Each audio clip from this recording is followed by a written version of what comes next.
Me has dado asco desde la primera noche, declaró mi esposo en nuestro aniversario. Yo sonreí. Asentí al anfitrión. Y el video comenzó a reproducirse en el salón. Él se congeló en la mesa. Dicen que la gente nunca olvida cómo los hiciste sentir. Esa noche en el plaza, finalmente entendí por qué. Era nuestro 10º aniversario, y el salón de baile brillaba con candelabros dorados y paredes espejadas que reflejaban la perfección que había pasado una década curando. Las tarjetas del lugar estaban grabadas con pan de oro. El champán era Dom Perignon. El cuarteto de cuerda tocaba Claro de Luna. Yo llevaba el mismo perfume que el día de nuestra boda. Y Ethan lucía la misma sonrisa engreída que siempre tenía. Cuando todas las miradas estaban puestas en él, 80 invitados, todos de los círculos más altos de la ciudad, giraron sus sillas mientras mi esposo, mi perfecto esposo, levantaba su copa y la golpeaba suavemente. Por el amor, por la familia, por 10 años increíbles. Alguien susurró expectante en la mesa de al lado. Ethan carraspeó.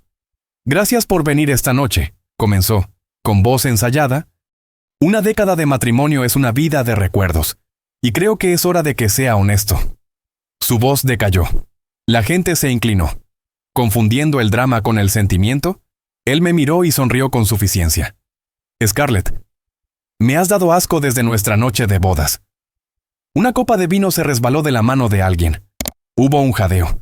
Mi madre se cubrió la boca. Alguien rió nerviosamente. Ethan se irguió, deleitándose con el horror. 10 años he tolerado esta fachada fría e insípida. He interpretado el papel de un esposo amoroso, pero esta noche he terminado de fingir. Ni siquiera terminó la frase. ¿Por qué me levanté, alisando los pliegues de mi vestido color champán, y me giré con calma hacia el técnico de audiovisuales, cerca del escenario? Le di el asentimiento que habíamos practicado. Las luces se atenuaron. La pantalla del proyector, detrás de la banda, cobró vida. Las cuerdas se detuvieron a mitad de frase. Su última nota flotando en el aire como humo. ¿Qué demonios es esto?, murmuró Ethan. Su copa tembló ligeramente en su mano. No respondí. No necesité hacerlo. La pantalla parpadeó. Luego se puso en negro. Y con letras doradas, en serifa, se leía: 10 años de felicidad. La ironía no se le escapó a nadie. Una suave melodía comenzó. Nuestra primera canción de baile. El encuadre inicial me mostró con mi vestido de novia, girando a cámara lenta, sonriéndole a un hombre que creía amar, y Ethan mirándome fijamente. Su expresión ilegible. La sala enmudeció. Podía sentir la tensión dobándose sobre sí misma. Había susurros a mis espaldas. ¿Es su video de boda? Es parte del programa. Mis manos aún estaban a mis costados, mi mandíbula firme. Miraba la pantalla como si no fuera mi vida la que se desarrollaba. Frente a 100 miradas congeladas, el rostro de Ethan palideció. Scarlett, ¿qué es esto?, preguntó de nuevo, más fuerte esta vez. No lo miré. En cambio, dejé que el siguiente capítulo de nuestra mentira cuidadosamente construida se mostrara a la vista de todos. Lo que él no sabía, lo que nadie sabía, era que esto no era solo un montaje, era una acusación, y apenas estábamos empezando.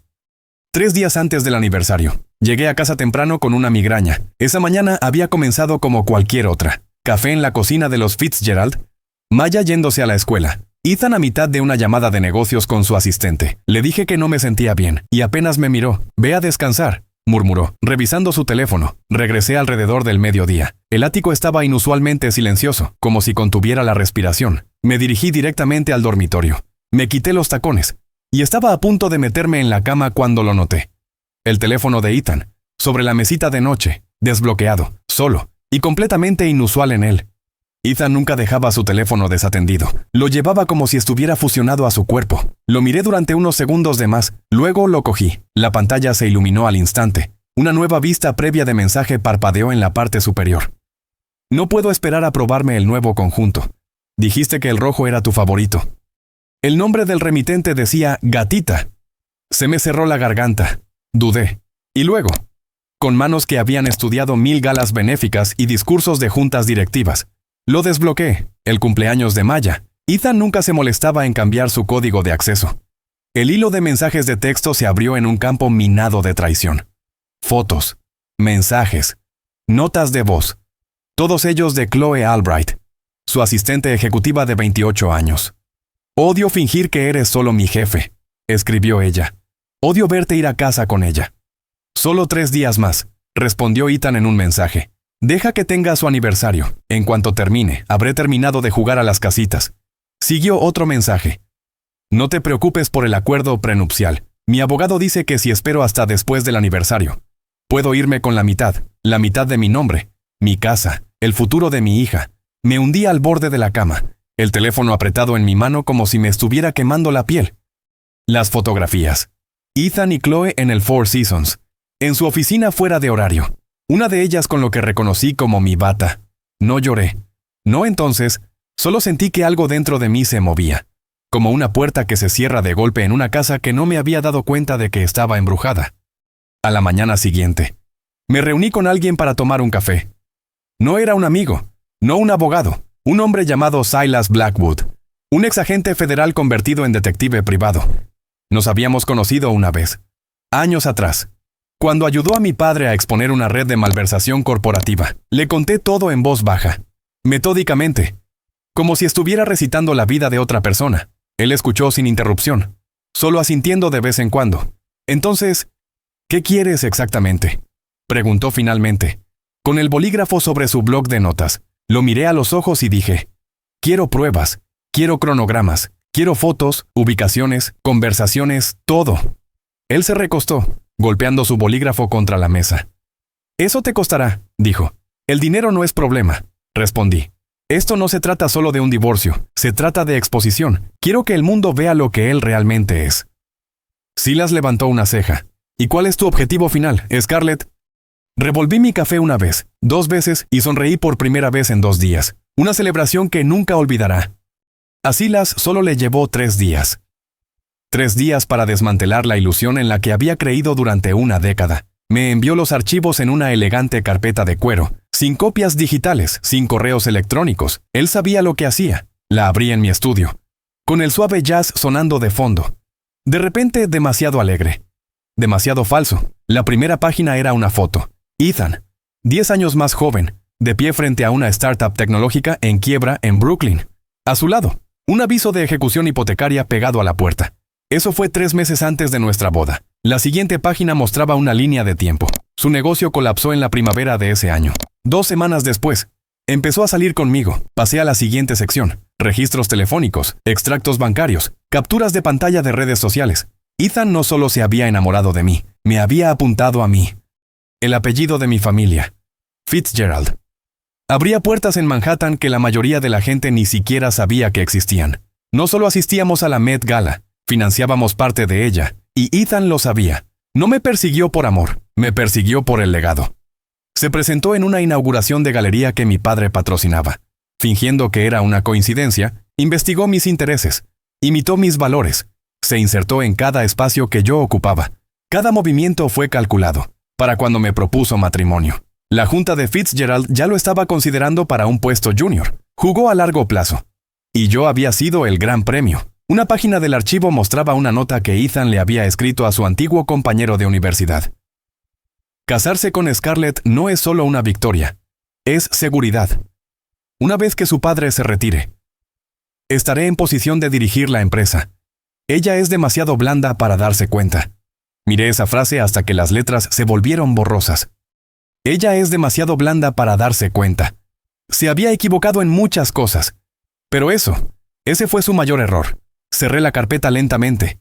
Mis manos frías. No era solo traición, era una invasión. Me había estudiado como un plano. Diseñó un papel. Lo interpretó a la perfección. Pero ahora el guión era mío. Llamé a Silas de nuevo esa misma noche. Necesito un favor, le dije. Quiero que me ayudes a grabar algo. Él dudó. ¿Qué tipo de algo? Miré por la ventana, donde la ciudad palpitaba debajo de mí como una bestia dormida. Un video de boda, dije. Solo que esta vez, no será una mentira. La semana siguiente, le dije a Ethan que tenía una idea. Hagamos un video para Maya, le dije dulcemente, rozando sus dedos sobre su manga en la cena. Para nuestro 10º aniversario. Algo que pueda ver cuando sea mayor. Él levantó una ceja. Un documental, algo así. Dije. Nosotros hablando de amor, de familia, de cómo llegamos hasta aquí. Él sonrió, arrogante como siempre, finalmente adoptando la imagen pública. Exacto, susurré. Exacto. Nunca notó que los ángulos de la cámara eran demasiado profesionales. Nunca cuestionó los antecedentes del técnico de sonido en vigilancia de tribunales. Y definitivamente nunca notó que Maya ya no estaba en casa. No siento. Ya la había trasladado a la finca de mi madre en Connecticut, lejos de la tormenta que estaba a punto de desatar. La mañana del aniversario, me paré frente al espejo en mi vestidor del plaza y practiqué mi sonrisa. No la suave que usaba en los almuerzos de caridad, no la orgullosa que reservaba para las obras escolares de Maya. Esta era diferente. Esta era la sonrisa de una mujer que finalmente había dejado de disculparse por ser demasiado paciente, demasiado confiada, demasiado ciega. La sonrisa de una mujer que sabía exactamente lo que estaba haciendo. Retoqué mi lápiz labial y alisí mi vestido. La estilista me rodeaba cerca, ajustando el dobladillo. «Te ves radiante», dijo. Asentí. Sin realmente escucharla, en algún lugar debajo de nosotros. El salón de baile estaba siendo preparado. Tarjetas de lugar con bordes dorados, peonías lavanda y blancas, el escudo Fitzgerald tallado en una escultura de hielo. Todo lo que Ethan siempre quiso, todo lo que él creía que aún era suyo. Cuando entré al salón, Ethan ya estaba allí, bebiendo champán con Chloe. Por supuesto, la trajo. Yo había insistido. Ella es parte de tu equipo, le había dicho inocentemente. Es lo justo. Chloe llevaba un vestido de satén rojo, demasiado ajustado para la ocasión. Se aferraba a su brazo como un trofeo. Parecían ensayados, como si hubieran practicado su traición. No me inmuté. Los saludé como una anfitriona debe hacerlo. Lo lograron, dije cálidamente. Chloe parpadeó. Ethan entrecerró los ojos. Te ves diferente, dijo lentamente. Más ligera, respondí. Debe ser la iluminación. Nos dirigimos a la mesa principal. Mis padres estaban cerca. Mi madre me miraba con una expresión inquisitiva. Ella había notado el cambio. No lo sabía todo, pero sabía lo suficiente como para mantenerse callada. Maya no estaba allí. Por supuesto. Les había dicho a todos que pasaría la noche con sus abuelos. No quería que viera lo que se avecinaba. Todavía no. El pianista comenzó a tocar, y Ethan se puso de pie para su brindis, el mismo que siempre pronunciaba, solo que pulido para la ocasión, excepto que esta vez no pudo terminarlo, porque las luces se atenuaron, el proyector cobró vida, y el video comenzó. No el dulce montaje que él esperaba, sino la primera grieta en la máscara de porcelana que llevaba. Los invitados se giraron en sus sillas. Ethan se congeló a mitad de frase. En la pantalla, aparecía 10 años más joven, sentado con un traje barato, riendo a la cámara. «Claro que me casé con ella», dijo. «¿Crees que dejaría pasar a una Fitzgerald?» Risas. Tintineo de copas. Un Ethan más joven continuó. «Su padre es prácticamente un dios en Manhattan. Ella es dulce, ingenua. El tipo de mujer que dice que sí antes de preguntar qué está firmando». La sala quedó en silencio. Alguien jadeó. Otra persona dejó caer un tenedor. La cara de Ethan se contorsionó. «Scarlett, apágalo», gruñó, pero yo me quedé sentada, con los ojos en la pantalla. «Este es tu momento, querido», dije suavemente. «Disfrútalo». El clip terminó. Comenzó uno nuevo. Esta vez, imágenes de vigilancia de un hotel. Ethan y Chloe, sus risas en el pasillo. Un beso robado en el ascensor, la marca de tiempo, el martes pasado, horas después de que me dijera que estaba en DC por reuniones. Sus mentiras no solo fueron expuestas, fueron inmortalizadas. Él buscó el control remoto. No estaba allí, porque yo lo tenía, porque yo controlaba todo ahora. El video se puso en negro. Por un momento, el salón de baile quedó congelado en ese extraño y resonante silencio donde la vergüenza no tiene dónde esconderse. Luego la pantalla se iluminó de nuevo, esta vez con un tono más suave. Un dormitorio, luz tenue de la tarde, y Maya sentada con las piernas cruzadas en su cama, con un zorro de peluche en su regazo. «Mami, ¿cuándo vuelve papá a casa?», preguntó a la cámara. Mi voz, fuera de pantalla, respondió suavemente. «Está trabajando hasta tarde esta noche, cariño». Maya frunció el ceño. «Siempre está trabajando hasta tarde. No le gusta estar aquí». No había guión, ni ediciones, solo la verdad capturada en un momento que una vez intenté olvidar. Jadeos recorrieron la sala. Vi a mi madre girarse, con una mano en el corazón. Ethan miraba horrorizado, atrapado en su propia desintegración. Y luego el sonido de Maya llorando, suave al principio, luego rompiéndose en un sollozo tembloroso mientras susurraba. ¿Hice algo mal? El video se detuvo en ese fotograma, su cara empapada en lágrimas. La sala estaba en silencio, excepto por alguien que sorbía la nariz cerca del fondo. Tal vez fue Chloe, tal vez fui yo. Ya no podía saberlo. Ethan empujó su silla hacia atrás, el pecho agitado.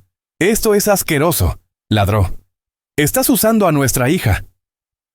No, dije, poniéndome de pie, con voz tranquila pero cortante. No te atrevas a pronunciar su nombre como si fuera solo un accesorio en tu historia. Ella es la única razón por la que esperé tanto. Él intentó hablar, pero levanté la mano y el último clip comenzó a reproducirse. Era Ethan de nuevo. Esta vez en una oficina elegante, susurrando por teléfono. No, ella no lo verá venir, dijo. Una vez que se presenten los papeles, congelaré las cuentas.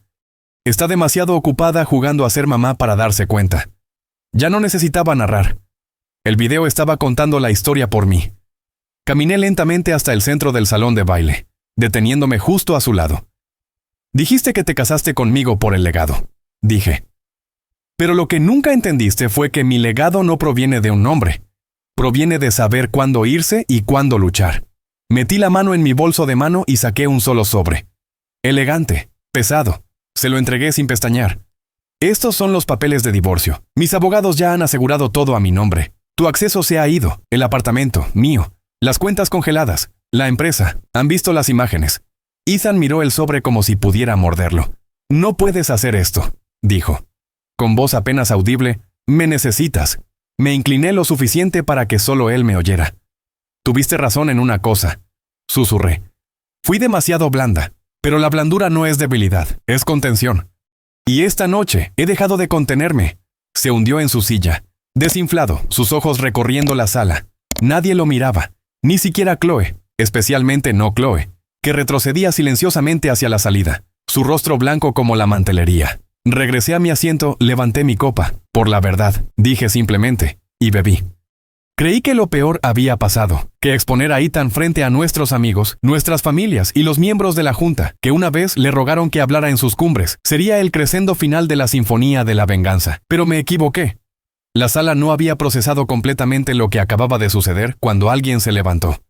Un hombre que no había visto en años. Arthur Sterling, el presidente de Fitzgerald Industries, el viejo amigo de mi padre, el ex mentor de Ethan. Su sola presencia hizo que las cabezas se giraran. Había volado desde Ginebra esa mañana, en silencio y sin anunciar, pero fue lo que sostenía en la mano lo que me hizo congelarme, un pequeño portafolio de cuero. Azul Fitzgerald, con un sello dorado, se aclaró la garganta. No planeaba hablar esta noche, comenzó, con voz firme pero aguda. Pero viendo que todos acabamos de presenciar cómo se desarrolla la verdad, quizás es hora de que terminemos lo que Scarlett empezó. Ethan se puso rígido. Arthur lo miró directamente. No solo le mentiste a tu esposa, Ethan, nos mentiste a nosotros, a la compañía, firmaste declaraciones de conflicto de intereses, juraste por activa y por pasiva que tu relación con Chloe Albright era profesional. Abrió el portafolio. Encontramos un rastro documental, su ascenso, su estructura de bonificaciones, la transferencia de última hora de acciones restringidas. Ethan se puso de pie. No puedes acusarme de... «Siéntate», espetó Arthur, su voz resonando por la sala como un mazo. «No solo estás siendo acusado, estás siendo destituido». Hubo un murmullo de voces, nerviosas, sorprendidas. Arthur se giró hacia mí. «Scarlett, tu padre siempre decía que eras la única Fitzgerald con corazón y carácter. Es hora de que nos dejes demostrarlo». Colocó el portafolio frente a mí. «Estos son documentos de control ejecutivo. Tu nombre está en ellos ahora». Mis manos no temblaron. Esta vez no. Abrí la carpeta y firmé una sola y fluida rúbrica. Se sintió como recuperar una parte de mí misma que no me había dado cuenta de que había perdido. Ethan seguía inmóvil junto a su asiento. Lo miré y dije, «Solo que hemos terminado aquí». Pero la noche no había terminado con él. Porque justo cuando los invitados comenzaron a moverse, preparándose para dejar atrás los restos, un oficial uniformado entró por la entrada lateral. Otro le siguió. Luego dos más. Los invitados se apartaron como el agua. «Ethan Vance», dijo un oficial, «necesitamos que nos acompañe». Ethan rió, agudo, amargo. «¿Para qué?» «Un mal matrimonio». El oficial no se inmutó. «Fraude, uso de información privilegiada, malversación de fondos de la empresa». Un segundo después, lo esposaron allí mismo, frente a todos los que una vez había manipulado, encantado y engañado. Chloe jadeó. «Espera, ¿qué? No, esto no es...». Pero nadie escuchaba, ni a ella, ni a él. El salón de baile se vació lentamente, algunas personas susurrando, otras simplemente saliendo en silencio. El cuarteto de cuerda nunca reanudó su música. La escultura de hielo comenzó a derretirse. La celebración había terminado. Pero algo más había comenzado. Permanecí en silencio en el centro de todo, sintiendo el peso de cada paso que me había traído hasta aquí. Y luego me giré y me marché. En los días que siguieron, el silencio que esperaba nunca llegó. Pasaron las semanas, pero la tormenta solo evolucionó. Pensé que la mañana siguiente sería silenciosa, como la calma después de la tempestad, pero en cambio, fue más ruidosa de lo que la gala había sido jamás. Mi teléfono zumbaba sin parar. Alertas de noticias, llamadas perdidas, miembros de la junta, reporteros, incluso primos lejanos que nunca me habían invitado a sus bodas. Cada titular gritaba lo mismo con diferentes fuentes. Heredera Fitzgerald expone a su esposo en colapso público.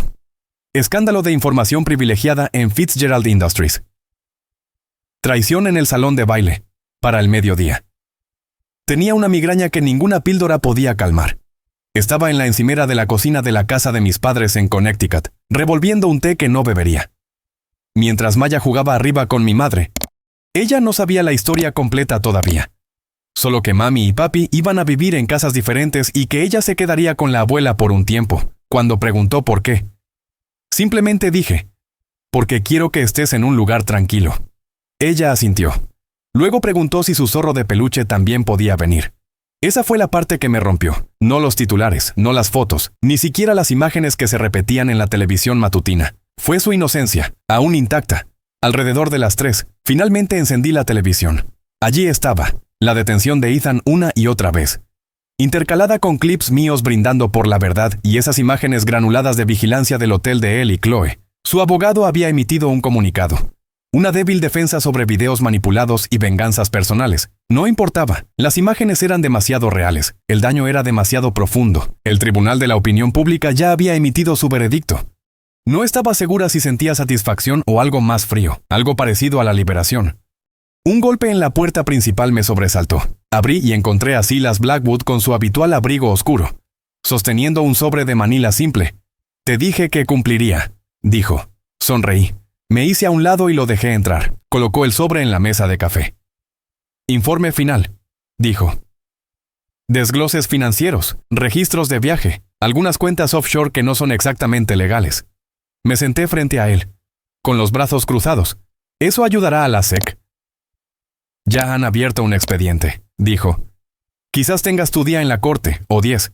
Miré por la ventana donde los árboles habían comenzado a desprender sus hojas doradas y carmesí. El otoño siempre había sido la estación favorita de mi padre. ¿Alguna vez te cansas de ver a la gente desmoronarse?», pregunté. Silas rió suavemente. «En realidad no. Pero me gusta ver a alguien sostener el hilo por una vez». Se levantó, listo para irse. «Una cosa más», añadió. «Encontré algo extraño. Deberías revisar los informes. Última sección, página 42. Luego se fue. Sin explicación, solo esa nota críptica. Esperé hasta que Maya estuvo dormida. Esperé hasta que la casa estuvo en silencio. Luego abrí el sobre. Pasé los nombres, los números, las fotos, hasta que lo encontré. Página 42. Y fue entonces cuando lo vi. Una copia escaneada de una carta fechada 2 años antes de nuestra boda, escrita por Ethan, dirigida a alguien llamada Eleanor Vance. El asunto. Estrategia de acuerdo prematrimonial. Mi sangre se heló. Miré la carta mucho después de que las palabras dejaran de tener sentido. Eleanor Vance. El nombre no era desconocido, de hecho. Era dolorosamente familiar. Había sido parte de mi mundo una vez. Distante. Pero siempre presente. Trabajaba en la división legal de mi padre. Una mujer astuta y serena que nunca se quedaba mucho tiempo en los eventos de la empresa, pero que siempre parecía saberlo todo antes que nadie. Tenía un poder silencioso, del tipo que podía esconder cuchillos detrás de las sonrisas. Cuando Ethan y yo estábamos recién comprometidos, ella se encargó de nuestro acuerdo prenupcial. Apenas le presté atención entonces, demasiado ocupada eligiendo flores, manteles e imaginando una vida perfecta. Pero la carta que Silas había encontrado no era profesional. Era personal, íntima. Comenzaba con «Queridísima Ellie» y terminaba con «Tuyo siempre, En ella.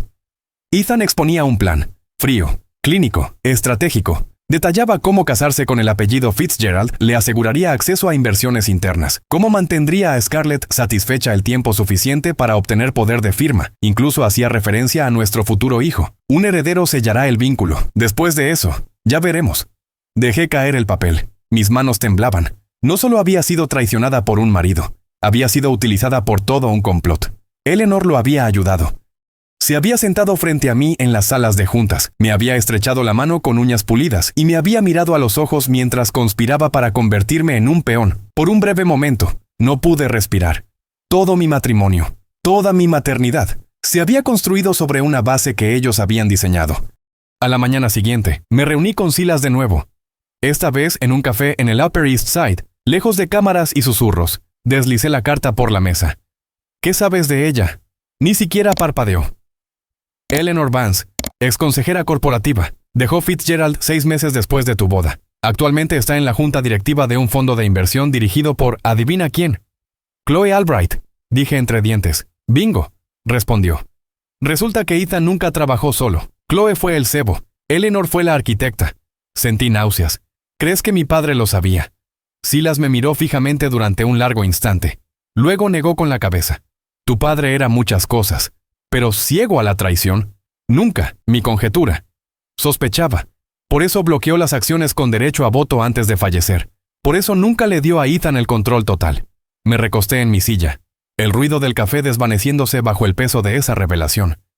Mi padre había intentado protegerme, pero no pudo detener la tormenta, solo prepararme para enfrentarla. Saqué mi teléfono y abrí la lista de contactos de la junta de Fitzgerald. El nombre de Eleanor seguía allí. Pasé el pulgar sobre su número. Luego me detuve. No, todavía no. Había una cosa más que necesitaba primero. Me giré hacia Silas. ¿Puedes averiguar dónde está esta noche? Él asintió lentamente. ¿Quieres una confrontación? No, dije. Quiero una audiencia. En un lugar público. Un lugar donde no pueda huir. Mi voz no vaciló esta vez. Ella ayudó a diseñar la mentira. Es justo que escuche la verdad de mi parte. Tardó menos de 48 horas en encontrarme la oportunidad perfecta. La Alianza de Mujeres Ejecutivas celebraba su gala de otoño, un evento de etiqueta donde las figuras femeninas más poderosas de la ciudad se reunían bajo los techos con candelabros del conservatorio histórico. Siempre había rechazado la invitación en el pasado, contenta de dejar que otras personas tomaran el protagonismo mientras yo apoyaba desde las sombras. Pero este año era diferente. Este año tenía una razón para brillar. Me aseguré de que el nombre de Eleanor Vance estuviera en la lista de invitados. Y no solo como invitada, estaba listada como oradora principal sobre liderazgo ético en el derecho corporativo. La ironía casi me hizo reír. Silas me ayudó a conseguir un espacio para hablar. No fue difícil. El frenesí mediático en torno al escándalo de Fitzgerald me había convertido en una especie de símbolo. Me llamaban la esposa Fénix en un artículo, la heredera que contraatacó en otro. No me importaban los titulares. Me importaba que Eleanor estuviera allí y que no lo viera venir. La noche de la gala. Vestí seda azul marino. Discreta, elegante, como una armadura. Llegué tarde, deliberadamente, justo cuando estaban retirando el plato principal. Las conversaciones se aquietaron cuando entré. Las caras se giraron. Algunos asintieron con simpatía, otros con curiosidad. Pero yo no los miraba a ellos. Miraba la mesa de la esquina, cerca del escenario. Eleanor estaba sentada sola, revisando su teléfono. Su expresión ilegible. No había envejecido. Seguía inmaculada, fría. La presidenta del evento me saludó cálidamente, indicándome que tomara mi lugar en el escenario. Caminé lentamente, con confianza. Cada taconeo contra el suelo de mármol una silenciosa declaración. Eleanor finalmente levantó la vista. Nuestras miradas se encontraron, solo por un segundo, lo suficiente. Ella parpadeó, enderezó su espalda. Pero yo ya había ganado. Tomé el podio. Buenas noches, comencé, con voz firme. Cuando me pidieron por primera vez que hablara esta noche, no estaba segura de pertenecer aquí. Después de todo, durante años, dejé que otras personas moldearan mi narrativa, mi carrera, mi matrimonio, mi silencio. Pero los acontecimientos recientes me han enseñado algo, que ser una mujer en el poder no significa solo ostentar un título, significa mantener tu posición, especialmente cuando el terreno bajo tus pies fue diseñado para colapsar. El tenedor de Eleanor se detuvo en el aire. La sala contuvo el aliento. Estuve casada con un hombre que prometió un para siempre mientras planeaba mi perdición. Incluso antes de que intercambiáramos votos, no actuó solo. Tuvo ayuda. Ayuda legal. Ayuda de confianza. Mi voz se endureció. Pero verán, lo que pasa con la confianza es que hace más ruido cuando se rompe, y en mi caso, se rompió tan fuerte que toda la ciudad lo escuchó. Hubo un murmullo de comprensión. Un cambio de peso. El rostro de Eleanor estaba pálido ahora. Buscó su vaso con una mano que temblaba ligeramente. La miré directamente. A aquellos que se sientan a nuestro lado y planean nuestra caída. A aquellos que escriben nuestros nombres en contratos mientras borran nuestra dignidad. Ahora los vemos. Y ver es el primer paso hacia la justicia. Terminé el discurso con un suave agradecimiento. Los aplausos que siguieron no fueron atronadores. Fueron agudos, controlados, precisos, como un veredicto. No me detuve mucho después del discurso. No necesitaba hacerlo. El silencio en el rostro de Eleanor dijo mucho. La gala siguió su curso a su alrededor. Pero ella nunca se acercó a mí. Nunca dijo una palabra. Simplemente se sentó allí. Frágil detrás de un vaso de vino intacto. Salí del conservatorio sin mirar atrás. Salí al aire fresco de la noche y, finalmente, exhalé. A la mañana siguiente, recibí una llamada de Marcus, el ex abogado de mi padre. «Hay algo que necesito mostrarte», dijo, su voz inusualmente tensa. «Algo que tu padre dejó». Se me encogió el estómago. «¿Dejó dónde?» «En la bóveda, la que está debajo de su antigua oficina en Fitzgerald». No había estado allí desde el funeral, no desde que la junta directiva llegó y Ethan fingió llorar mientras cabildeaba en silencio para obtener el control. Pero ahora tenía las llaves. Y no solo entraba en esa oficina como hija, entraba como la CEO. La bóveda estaba más fría de lo que recordaba. Paredes de acero, estantes cubiertos de polvo. Marcus me guió a un cajón de seguridad etiquetado solo con una inicial, S. Dentro había una pequeña caja de cuero. Y dentro de ella, un sobre, sellado, fechado 6 meses antes de mi boda. La letra era inconfundiblemente la de mi padre. Scarlett, si estás leyendo esto. Entonces algo que temía ha sucedido. Sospechaba que Ethan no era quien decía ser. No sabía cuán profunda era la manipulación, pero vi lo suficiente. Suficiente para tomar precauciones, suficiente para prepararte. Adjunto encontrarás 2 cosas. Una, el desglose completo del acuerdo prenupcial que reescribí. Uno que tú nunca firmaste, pero él sí. Anula sus reclamos sobre tu herencia. Y 2, el nombre de la persona que me ayudó a descubrir sus planes. Hice una pausa, el corazón latiéndome. Dentro del sobre había un documento doblado con precisión quirúrgica. El acuerdo prenupcial, inquebrantable, claro como el día, y grapada al dorso. Una tarjeta de presentación. Silas Blackwood, investigaciones privadas. Me reí a carcajadas, sola en esa bóveda. Viejo zorro, susurré. ¿Lo sabías? No había sido una coincidencia que Silas llegara a mí. Mi padre lo había enviado años atrás. Había dejado un rastro de protección disfrazado de distancia. Contuve las lágrimas. Todo este tiempo pensé que me había metido sola en el fuego, pero mi padre ya había trazado la ruta de escape en piedra. Mientras conducía a casa, pensé en Maya, en la mujer en la que me estaba convirtiendo por ella, en el legado que quería que heredara. No dinero, no propiedades, sino la creencia inquebrantable de que la dignidad valía la pena luchar por ella, y que el silencio no era lo mismo que la fuerza. Era hora de cerrar el círculo. Me senté en mi escritorio esa noche y comencé a escribir. No un documento legal, no un comunicado de prensa, una carta, una que mi hija leería algún día, una que comenzaría simplemente: Maya, esto es lo que hizo tu padre, y así es como nos levantamos de ello. Las semanas siguientes fueron todo menos pacíficas. La tormenta mediática no se calmó, evolucionó. El rostro de Ethan estaba por todas partes. Ahora enmarcado en bocetos de la sala del tribunal y noticieros que decían: exdirector financiero imputado. Chloe desapareció del ojo público. Circulaban rumores de su renuncia, de un acuerdo de culpabilidad, de pánico. Eleanor renunció silenciosamente a todas las juntas en las que tenía un asiento, citando razones personales. Nunca volví a saber de ella. No lo necesitaba. Algunos finales no requieren confrontación, solo exposición. Pero el cierre, el verdadero cierre, no es la ausencia de ruido, es lo que escuchas cuando el ruido se desvanece. Finalmente, nos encontramos un nuevo lugar en el centro. Un apartamento tranquilo con amplias ventanas y sin fantasmas, para mí. Fue el sonido de la risa de Maya resonando en nuestro nuevo apartamento. Fue el silencio entre los correos electrónicos de la junta. No tensión, sino confianza. Fue la primera vez que me paré en la oficina ejecutiva de Fitzgerald. Miré por las ventanas que mi padre solía mirar. Y no me sentí como una impostora. Una tarde lluviosa, Silas apareció sin previo aviso, con un sobre blanco. La última pieza del rompecabezas, dijo. Es de una fuente de la oficina del fiscal de distrito. Querían que la tuvieras. Dentro había una copia de la declaración policial de Ethan. No para divulgación pública. Solo una línea destacaba. Creí que podría ser más listo que ella. Nunca pensé que ella contraatacaría. La doblé y la deslicé en la parte de atrás de mi diario. Eso era todo ahora. Una nota a pie de página en la historia de un hombre que subestimó a la mujer equivocada. Habría audiencias judiciales, declaraciones, años de limpieza, pero emocionalmente, espiritualmente, ya había terminado. Pasé una mañana de sábado ayudando a Maya a pintar un mural en la pared de su habitación. Zorros, bosques y estrellas. Preguntó si podía invitar a la abuela a verlo. Claro, le dije. Mi madre se había vuelto más silenciosa últimamente, menos crítica, más presente. Tal vez ahora veía lo que no había visto entonces. O tal vez perder la ilusión de Ethan finalmente le había abierto los ojos. De cualquier manera, el pasado ya no pesaba tanto como antes. Unos días después, regresé al conservatorio, no por venganza, no por espectáculo, sino para una pequeña cena benéfica. Uno de los organizadores se inclinó y susurró.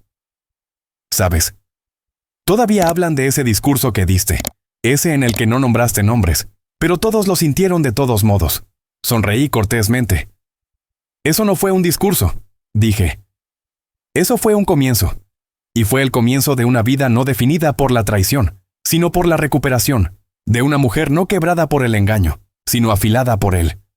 De una hija que finalmente comprendió la profundidad del amor de su padre, y una madre que enseñaría a su propio hijo lo que realmente significaba el legado, mientras caminaba a casa esa noche bajo un cielo tranquilo, las luces de la ciudad reflejándose en los charcos a mis pies. Me di cuenta de algo. La justicia no siempre es ruidosa, pero la curación es atronadora, se extiende a través de generaciones, y a veces la venganza más dulce es simplemente esta. Puedes vivir libre mientras ellos se ahogan en las ruinas que construyeron para ti. Si hay algo que he aprendido de todo esto, es que la traición no te define. Tu respuesta a ella sí. Solía pensar que la fuerza significaba permanecer en silencio, soportar, no crear problemas. Pero ahora sé que la verdadera fuerza es hablar. Irse y reconstruir en tus propios términos. A veces, las personas más cercanas a nosotros usarán nuestra bondad como arma. Pondrán a prueba los límites de nuestro amor. Confundirán la lealtad con la sumisión y asumirán que siempre elegiremos la paz antes que la verdad, pero no le debemos a nadie nuestro silencio, especialmente no a aquellos que intentaron borrarnos, a cualquiera que esté escuchando, a quien se le haya mentido, subestimado o hecho sentir pequeño. No estás solo. No eres débil por creer lo mejor de las personas, pero eres poderoso por elegirte a ti mismo cuando dejan de merecer tu confianza. La venganza no siempre viene con gritos o espectáculo. A veces se parece a la paz, a la dignidad, al éxito que nadie puede robar. Y a la tranquila confianza de saber que sobreviviste y saliste más fuerte, porque la mejor venganza no es la destrucción, es convertirte en todo lo que dijeron que nunca serías, y hacerlo sin ellos.